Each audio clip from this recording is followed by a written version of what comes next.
में बहुत अच्छा लग रहा है। समय का भी बचत होता है, सारी सुविधा आप खुद देते हैं, पानी दवा सब साथ साथ में रखते हैं और हम लोगों को सिर्फ आके खेत बताना पड़ता है कि कहाँ से कहाँ तक मेरा खेत है और सारा काम आधा घंटे में ही निपटा देती हूँ।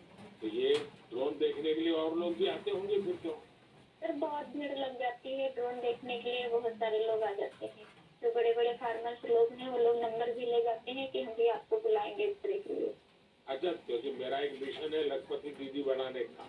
अगर आज देश भर की बहनें सुन रही हैं तो एक ड्रोन दीदी आज पहली बार मेरे साथ बात कर रही है, तो क्या कहना चाहेगी आप? जैसे आज मैं अकेले ड्रोन दीदी हूँ तो ऐसे ही हजारों बहनें आगे आए कि मेरे जैसे ड्रोन दीदी वो भी बने और मुझे बहुत खुशी होगी कि जब मैं अकेले हूँ मेरे साथ में और हजारों लोग खड़े होंगे तो बहुत अच्छा लगेगा कि हम अकेले नहीं, बहुत सारे लोग हमारे साथ में ड्रोन दीदी के नाम से पहचाने जाते हैं। चलिए सुनीता जी, मेरी तरफ से आपको बहुत बहुत बधाई। ये नमो ड्रोन दीदी ये देश में कृषि को आधुनिक बनाने का एक बहुत बड़ा माध्यम बन रही है। मेरी बहुत बहुत शुभकामनाएं। Thank you sir. Thank you. साथियों, आज देश में कोई भी क्षेत्र ऐसा नहीं है जिसमें देश की नारी शक्ति पीछे रह गई हो। एक और क्षेत्र जहां महिलाओं ने अपनी नेतृत्व क्षमता का बेहतरीन प्रदर्शन किया है वो है प्राकृतिक खेती, जल संरक्षण और स्वच्छता। केमिकल से हमारी धरती माँ को जो कष्ट हो रहा है, जो पीड़ा हो रही है, जो दर्द हो रहा है, हमारी धरती माँ को बचाने में देश की मातृशक्ति बड़ी भूमिका निभा रही है। देश के कोने कोने में महिलाएं अब प्राकृतिक खेती को विस्तार दे रही है। आज अगर देश में जल जीवन मिशन के तहत इतना काम हो रहा है तो इसके पीछे पानी समितियों की बहुत है। इस पानी समिति का नेतृत्व महिलाओं के ही पास है। इसके अलावा भी बहनें बेटियां जल संरक्षण के लिए चौतरफा प्रयास कर रही हैं। मेरे साथ ऑनलाइन पर ऐसी ही महिला है कल्याणी प्रफुल्ल पाटिल जी। ये महाराष्ट्र की रहने वाली है। आइए कल्याणी प्रफुल्ल पाटिल जी से बात कर उनका अनुभव जानते हैं। कल्याणी जी नमस्ते। नमस्ते सर जी, नमस्ते। कल्याणी जी, पहले तो आप अपने विषय में, अपने परिवार के विषय में, अपने कामकाज विषय में जरा बताइए। सर मैं एमएससी माइक्रोबायोलॉजी हूँ और मेरे घर में मेरे पतिदेव, मेरी सास है और मेरे 2 बच्चे और 3 साल से मैं अपने ग्राम पंचायत में कार्यरत हूँ। और फिर गांव में खेती के काम में लग गई क्योंकि आपके पास बेसिक नॉलेज भी है, आपकी पढ़ाई भी क्षेत्र में हुई है और अब आप खेती में जुड़ गई है। तो क्या क्या नए प्रयोग किए हैं आपने?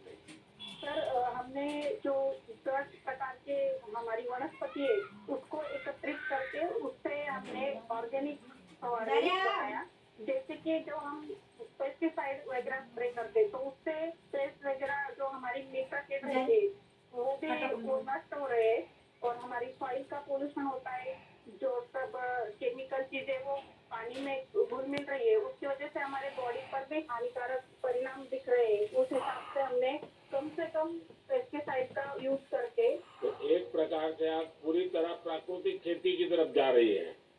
हाँ, जो अपनी पारंपरिक खेती है सर वैसे हमने की पिछले साल। क्या अनुभव आया प्राकृतिक खेती में? सर जो हमारी महिला है उनको जो खर्च है वो कम लगा और जो प्रोडक्ट है सर तो वो समाधान था कि हमने विदाउट पेस्ट वो किया है क्योंकि अब कैंसर के प्रमाण जो बढ़ रहे हैं तो जैसे शहरी भागों में तो है लेकिन गांव में भी हमारे उसका प्रमाण बढ़ रहा है। तो उस हिसाब से अगर आप अपने आगे के परिवार को अपने सुरक्षित करना है तो ये मार्ग अवलंबना जरूरी है। इस हिसाब से वो महिलाएं भी सक्रिय सहभाग इसके अंदर दिखा रही है। अच्छा कल्याणी जी, आपने कुछ जल संरक्षण में भी काम किया है, उसमें क्या किया है आपने? सर रेन वाटर हार्वेस्टिंग जो हमारे साथ के जितने भी इमारतें जैसे कि प्राथमिक शाला हुई आंगनवाड़ियाँ हुए, हमारी ग्राम पंचायत की जो बिल्डिंग है, वहाँ से जो पानी है बारिश का, वो सब इकट्ठा करके हमने एक जगह पे कलेक्ट किया हुआ है। और जो रिचार्ज शाफ्ट है सर, कि बारिश का पानी जो गिरता है वो जमीन के अंदर पर्कोलेट होना चाहिए, तो उस हिसाब से हमने 20 रिचार्ज शाफ्ट हमारे गांव के अंदर किए हुए हैं और 50 रिचार्ज शाफ्ट का सैंक्शन हो गया है। अब जल्दी ही उसका भी काम चालू होने वाला है। चलिए कल्याणी जी, आपल्याशी बोलून खूप आनंद झाला. तुम्हाला खूप खूप शुभेच्छा. सर धन्यवाद, सर धन्यवाद. मलाही तुमच्याशी बोलून खूप खूप आनंद झाला. म्हणजे माझ्या आयुष्याचं संपूर्ण सार्थकी लागलं माझं जीवन, असं मी समजते. आप सेवा करा. चलिए, आपका नाम ही कल्याणी है, तो आपको तो कल्याण करना ही करना है. धन्यवाद जी. नमस्कार. धन्यवाद सर, धन्यवाद. साथियों, चाहे सुनीता जी हो या कल्याणी जी, अलग अलग क्षेत्रों में नारी शक्ति की सफलता बहुत प्रेरक है. मैं एक बार फिर हमारी नारी शक्ति की स्पिरिट की हृदय से सराहना करता हूं. मेरे प्यारे देशवासियों, आज हम सबके जीवन में टेक्नोलॉजी का महत्व बहुत बढ़ गया है. मोबाइल फोन, डिजिटल गैजेट्स हम सबकी जिंदगी का अहम हिस्सा बन गए हैं. लेकिन क्या आप कल्पना कर सकते हैं कि डिजिटल गैजेट्स की मदद से अब वन्य जीवों के साथ तालमेल बिठाने में भी मदद मिल रही है. कुछ दिन बाद 3 मार्च को विश्व वन्य जीव दिवस है. इस दिन को वन्य जीवों के संरक्षण के प्रति जागरूकता फैलाने के उद्देश्य से मनाया जाता है. इस वर्ष वर्ल्ड वाइल्ड लाइफ डे की थीम में डिजिटल इनोवेशन को सर्वोपरि रखा गया है. आपको ये जानकर खुशी होगी कि हमारे देश के अलग अलग हिस्सों में वन्य जीवों के संरक्षण के लिए टेक्नोलॉजी का खूब उपयोग हो रहा है.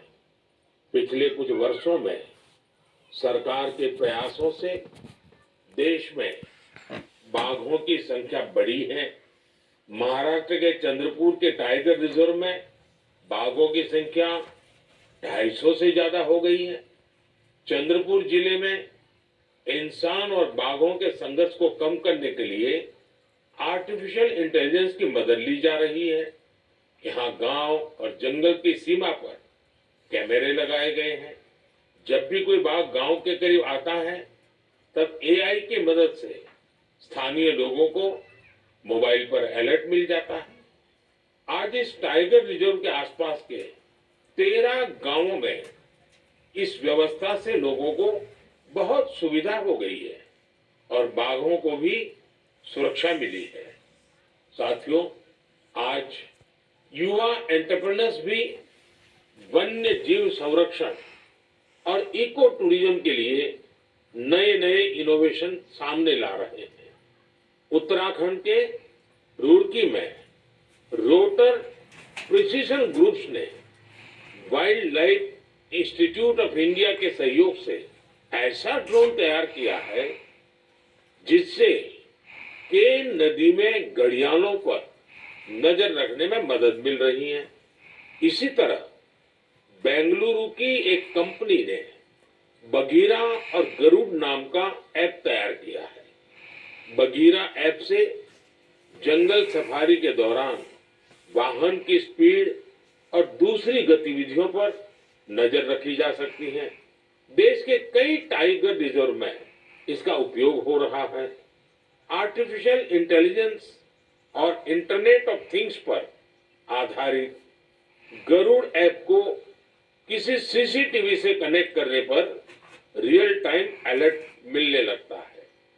वन्य जीवों के संरक्षण की दिशा में इस तरह के हर प्रयास से हमारे देश की जैव विविधता और समृद्ध हो रही है. साथियों, भारत में तो प्रकृति के साथ तालमेल हमारी संस्कृति का अभिन्न हिस्सा रहा है. हम हजारों वर्षों से प्रकृति और वन्य जीवों के साथ सह अस्तित्व की भावना से रहते आए हैं. अगर आप कभी महाराष्ट्र के मेलघाट टाइगर रिजर्व जाएंगे तो वहां स्वयं इसे अनुभव कर सकेंगे. इस टाइगर रिजर्व के पास खटकरी गांव में रहने वाले आदिवासी परिवारों ने सरकार की मदद से अपने घर को होम स्टे में बदल दिया है। ये उनकी कमाई का बहुत बड़ा साधन बन रहा है। इसी गांव में रहने वाले कोरकू जनजाति के प्रकाश जामकर जी ने अपनी 2 हेक्टेयर जमीन पर 7 कमरों वाला होम स्टे तैयार किया है। उनके यहाँ रुकने वाले पर्यटकों के खाने पीने का इंतजाम उनका परिवार ही करता है। अपने घर के आसपास उन्होंने औषधीय पौधों के साथ आम और कॉफी के पेड़ भी लगाए हैं। इससे पर्यटकों का आकर्षण तो बढ़ा ही है, दूसरे लोगों के लिए भी रोजगार के नए अवसर बने हैं। मेरे प्यारे देशवासियों, जब पशुपालन की बात करते हैं तो अक्सर गाय भैंस तक ही रुक जाते हैं, लेकिन बकरी भी तो एक अहम पशुधन है जिसकी उतनी चर्चा नहीं होती है। देश के अलग अलग क्षेत्रों में अनेकों लोग बकरी पालन से भी जुड़े हुए हैं। ओडिशा के कालाहांडी में बकरी पालन गांव के लोगों की आजीविका के साथ साथ उनके जीवन स्तर को ऊपर लाने का भी एक बड़ा माध्यम बन रहा है। इस प्रयास के पीछे जयंती महापात्रा जी और उनके पति वीरेंद्र साहू जी का एक बड़ा फैसला है। ये दोनों बेंगलुरु में मैनेजमेंट प्रोफेशनल्स थे, लेकिन इन्होंने ब्रेक लेकर कालाहांडी के सालेभाटा गांव आने का फैसला लिया। ये लोग कुछ ऐसा करना चाहते थे जिससे यहाँ के ग्रामीणों की समस्याओं का समाधान भी हो, साथ ही वो सशक्त भी बने। सेवा और समर्पण से भरी अपनी इसी सोच के साथ इन्होंने